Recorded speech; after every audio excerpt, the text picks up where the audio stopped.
memberikan penguatan ya kepada jajaran Bawaslu Jakarta Pusat berkaitan dengan penanganan pelanggaran administratif pemilu. Ini sebagai salah satu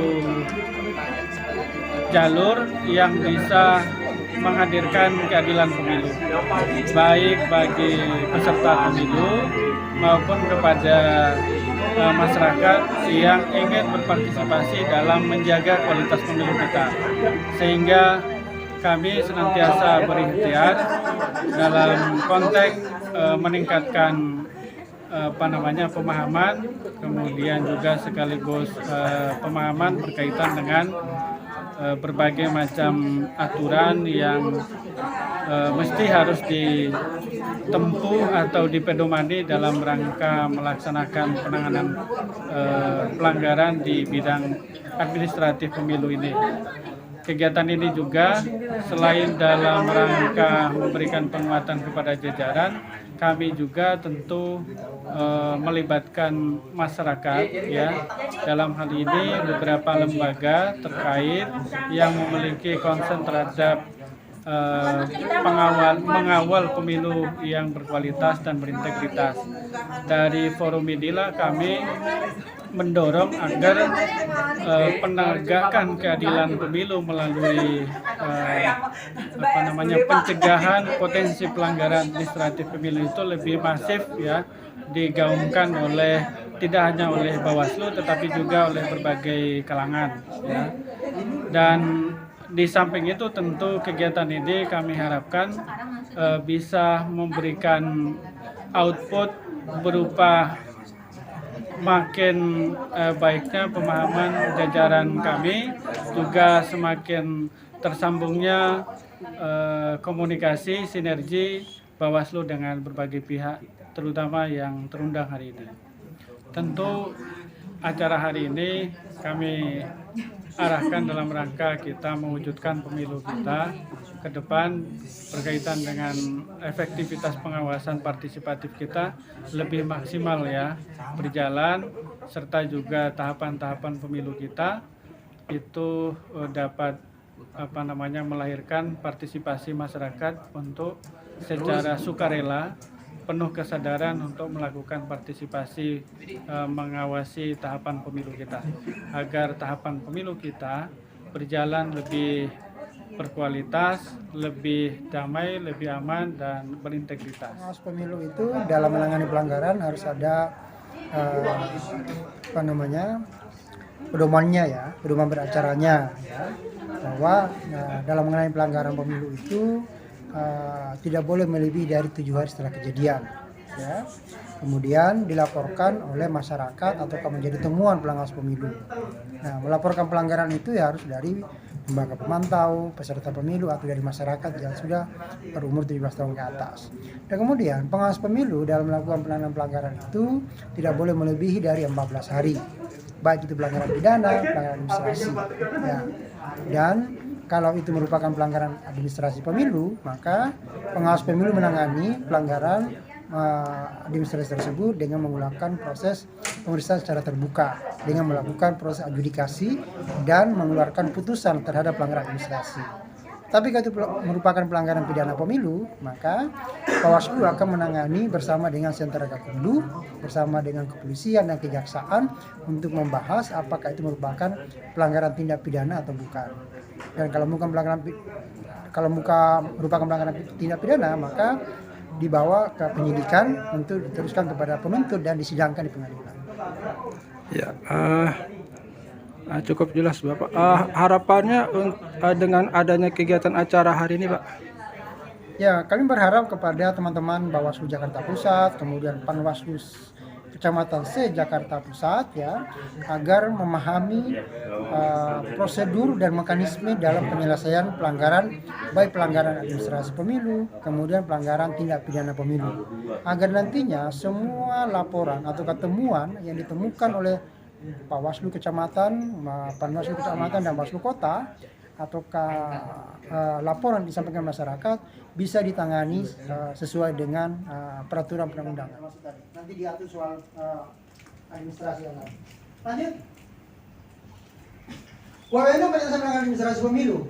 Ini Perwaslu 4, pasal 4 Perwaslu 8. Nah ini tadi bunyinya panwascamnya. Sama tadi ya, Bawaslu Kabupaten Kota, Bawaslu Negeri memeriksa, mengkaji, memutus. Kemudian Bawaslu Kecamatan menerima, memeriksa, mengkaji dan membuat rekomendasi. Kemudian Panwaslu Kelurahan Desa menyampaikan dugaan pelanggaran administrasi pemilu kepada Panwaslu Kecamatan. Kalau Panwaslu Kelurahan Desa, kelurahan dan Jakarta menemukan ada dugaan pelanggaran administrasi, maka dia tidak boleh membuat rekomendasi. Ya, karena berapa? Nggak ada stafnya, nggak ada komputernya, nggak ada kantornya, nggak ada mejanya, ya, nggak ada sekretariatnya lah. Maka kalau dia menemukan, maka dia menyampaikan kepada Panwas Kecamatan. Panwas Kecamatannya akan melakukan pemeriksaan. Ya. Pengawas TPS menyampaikan keberatan terhadap dugaan pelanggaran kesalahan dan penyimpangan administrasi dalam pemungutan suara kepada KPPS. Ya. Lanjut. Pelanggaran administrasi pemilu bersumber dari temuan, laporan, dan informasi awal. Nah, ini saya maksud tadi bahwa temuan dan laporan sumber dari pelanggaran.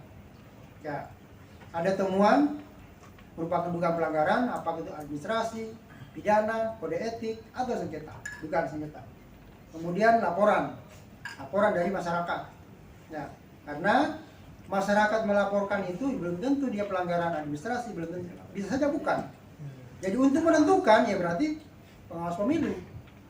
Biasa ada laporan masuk, kita tanya ini pelanggaran apa Pak? Ya itu kan tugasmu. Ya saya nggak tahu pelanggaran apa ya. Jelas menurut saya ini kejadiannya, bla bla bla. Ya. Nanti kita lihat hasil kajian kita, oh ternyata pelanggaran pidana, administrasi atau kode etik dan lainnya. Informasi awal. Ya. Kalau umpamanya dia tidak melapor, tapi dia hanya memberikan informasi. Dia nelpon kita, Pak Bawaslu, Pak Panwascam, ada begini. Ya, itu bisa menjadi dugaan pelanggaran pemilu. Ya. Lanjut. Nah, temuan dan dugaan pelanggaran. Nah, sama tadi itu apa itu temuan? Ya, saya kira sudah berapa kali sudah dijelaskan ya. Hasil pengawasan setiap tahapan penyelenggara pemilu. Jadi teman-teman Panwascam ini kan mengawasi tahapan. Mengawasi itu berarti bisa ada temuan dugaan pelanggaran. Kalau tidak mengawasi pasti nggak ada temuan, yakin saya. Mengawasi aja belum tentu ada, apalagi kalau tidak mengawasi. Ya. Kalau dia di rumahnya saja ada pelanggaran, temuan. Yo, kamu di rumah kok bisa temuan? Nah, berarti bisa saja laporan atau informasi. Nah, itulah tugasnya pengawas. Saya tuh lebih senang menyebut pengawas lapangan. Tapi kan tidak disebutin begini kan? Dia hanya pengawas kelurahan. Ya. Apa? Panwaslu kelurahan. Desa. Yang namanya apa artinya Panwaslu? Apa? Panitia pengawas pemilu. Yang mana yang namanya panitia harus lebih dari satu, tadi kan cuma orang. Iya. Berarti bukan panitia. Aku pernah protes itu. Tapi undang-undangnya sudah dibuat. Ini bukan Panwaslu, tapi pengawas pemilu lapangan. Karena kalau dulu pernah ada Panwas kelurahan minta sekretariat, wajar karena panitia, ya kan? Yang namanya panitia itu harus ada kop suratnya dan seterusnya, gitu kan? Saya bilang masuk akal juga minta kantor ini, karena dia panitia. Tapi kamu berapa orang sendiri? Ada kantornya? Makanya aku lebih senang menyebut pengawas pemilu lapangan. Pengawas pemilu lapangan. Jadi dia pengawas, ya. Bukan panitia ini.